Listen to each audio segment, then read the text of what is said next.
Vamos lá, voltamos aqui no programa Além da Notícia desta noite. Já é uma retrospectiva antecipada aqui, a gente analisando o primeiro ano do governo, porque a gente também se envolveu muito com as questões todas neste ano, não é? Então é importante a gente fazer uma análise de como... Porque às vezes a gente fica assim meio perdido. Puxa, foi bom ou não foi? Aconteceram coisas que parecem que foram muito boas, mas outras nem tanto. E aí é por isso que a gente já está até aqui mais cedo também analisando tudo isso. E eu tenho aqui, olha só, política externa. Tarifas de Trump mostram fracasso de política externa de Bolsonaro. Aí, cúpula do BRICS. Política externa tem olhos do Brasil, tem olhos no mundo. A amadora, a diplomacia brasileira é duramente golpeada. Como é que vocês veem? E eu vou pedir agora respostas mais curtas por causa do nosso tempo para a gente responder um montão de coisas. Como é que vocês veem a política externa brasileira neste ano? A gente teve a relação com os Estados Unidos, depois uma relação parece agora promissora com a China. Como é que vocês analisam? Faz sentido a relação com os Estados Unidos, porque historicamente a relação do Brasil com os republicanos é melhor do que a relação com os democratas. Por incrível que pareça, as oportunidades comerciais se abrem mais quando nós temos governos republicanos nos Estados Unidos. No entanto, o Trump não segue esse padrão. E hoje o Trump é um franco atirador que está pronto para a eleição do ano que vem.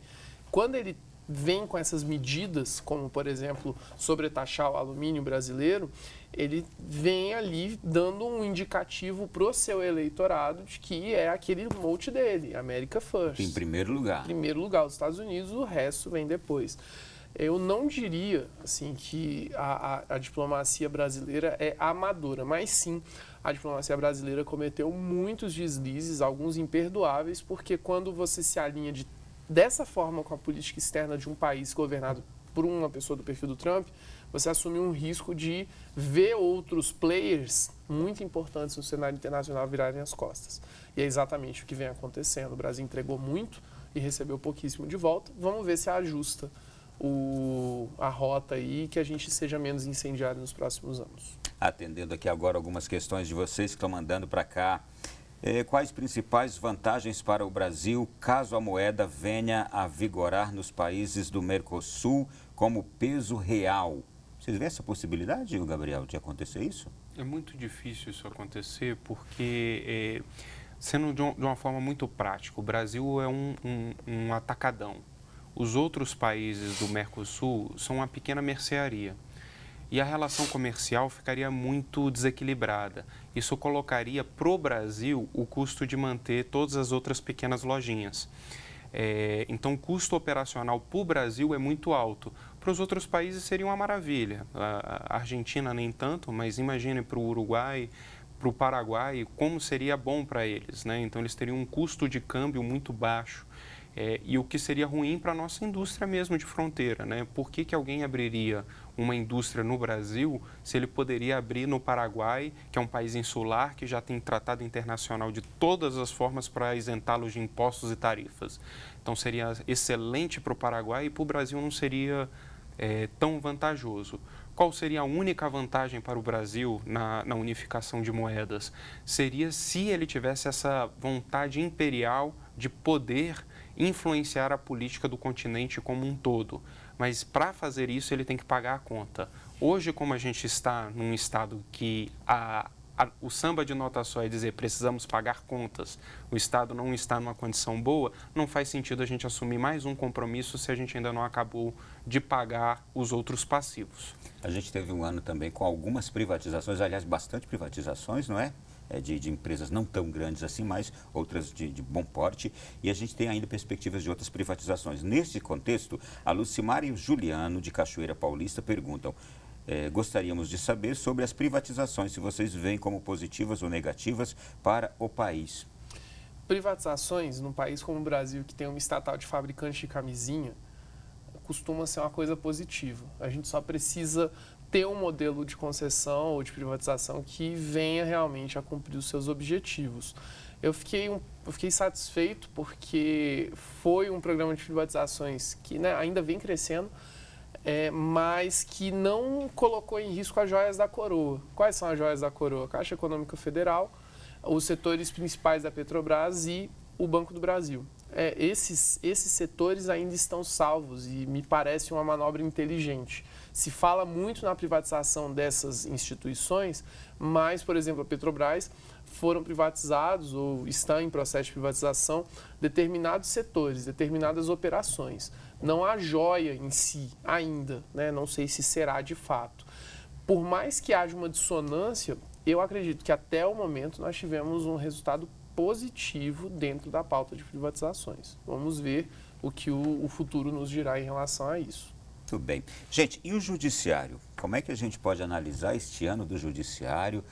Dias Toffoli sendo, eu diria, visto como um meio trapalhão em alguns de seus atos. Que vocês... que nós temos fatos concretos, a questão da censura à revista Cruzoé, depois aquela abertura de investigação por parte do próprio Supremo, uma coisa incabível na questão lá.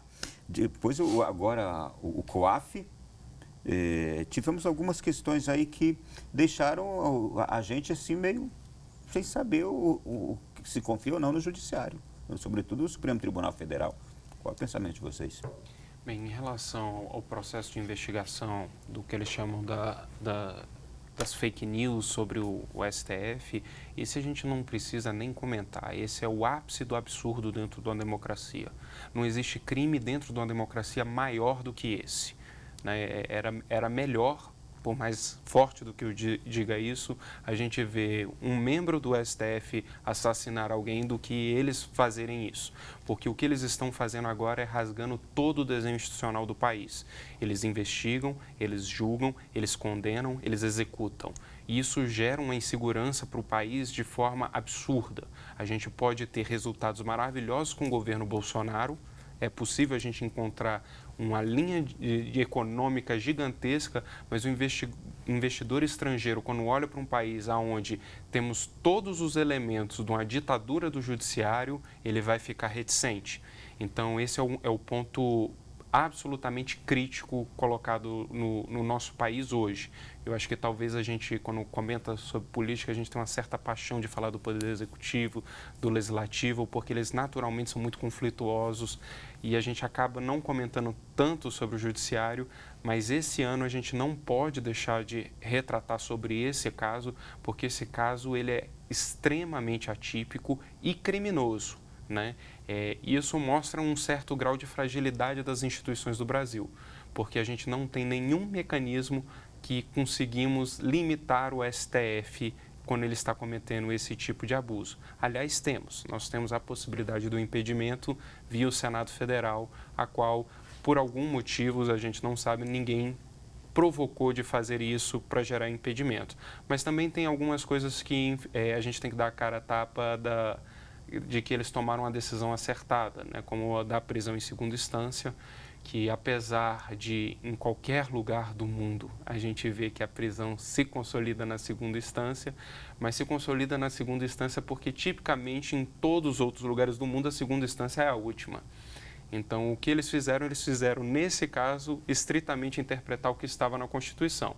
E o nosso presidente Dias Toffoli terminou esse julgamento falando, mas se o Congresso achar que deve mudar, que seja feita a mudança. Então, quer dizer, ele já deu o prenúncio de que eles também não vão entrar na eventual inconstitucionalidade caso seja aprovada a PEC da segunda instância. Então, eles, pelo menos no finalzinho, eles deram um certo acerto.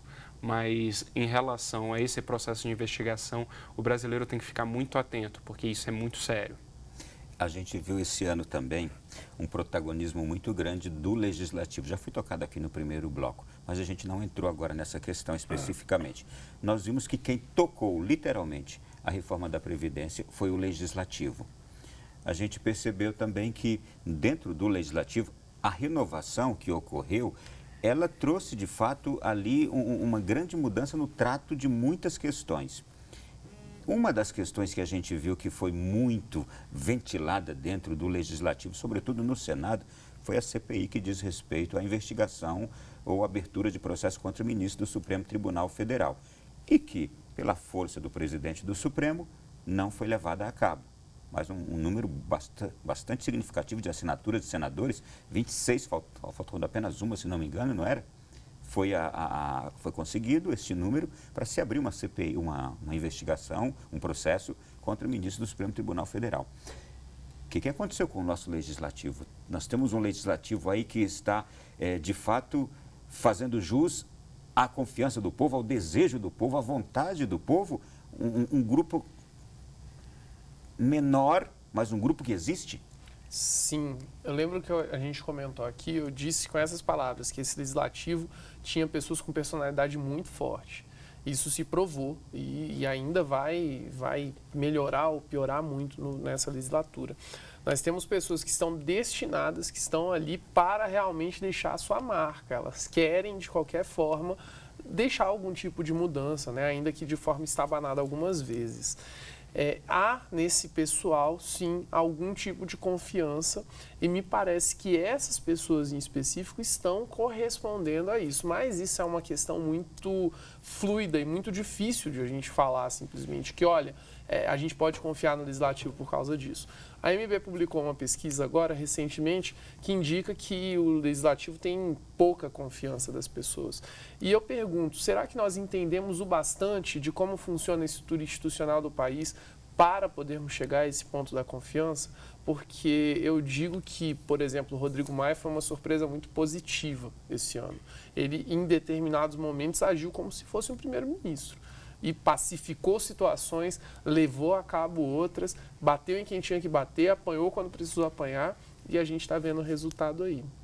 E, por fim, só um comentário, essa CPI da Lava Toga é uma coisa muito polêmica, porque tal qual esse inquérito das fake news, que é uma aberração jurídica e não tem nem o que falar, pode ser que se gere alguns abusos que não estão previstos na Constituição. É uma coisa que está sujeita a uma margem de subjetividade que pode ser desastrosa para o desenho institucional do Brasil. E de desastroso já basta o que os próprios poderes fazem internamente. Imagina se um começa a atacar o outro dessa forma. Nós temos literalmente 30 segundos para cada um. Perspectiva política e econômica para 2020. Vocês têm boas expectativas? Gabriel. Política, eu tenho algumas reticências por causa da eleição municipal, que como principal ator da política, o Bolsonaro, está sem partido de fato para a disputa, a gente não sabe como esse desenho vai se constituir. A gente pode ter um desequilíbrio nos municípios muito grande. Agora, econômica, tudo indica que as coisas estão melhorando bastante. O governo Bolsonaro, que apesar de ser um governo de direita, com a política econômica que ele fez, ele está acabando com o rentismo no país, que era o sonho da esquerda no país.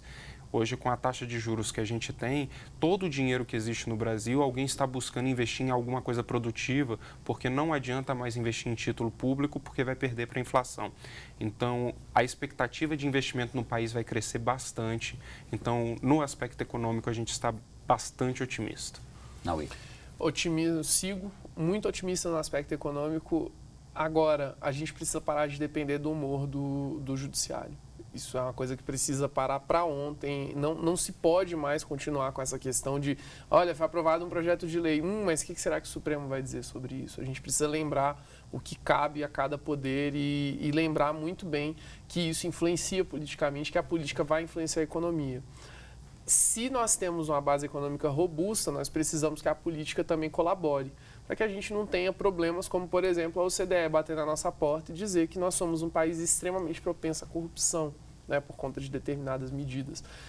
Eu tenho otimismo para a economia, espero que dê certo, espero que a gente tenha melhores condições de vida, mas, por outro lado, para a política também sigo desencantado e realmente espero que as coisas se pacifiquem e que ninguém tente nenhuma manobra esquisita no próximo ano e nos próximos anos. Gostei de estar com vocês, foi muito bom ouvir tudo que escutei.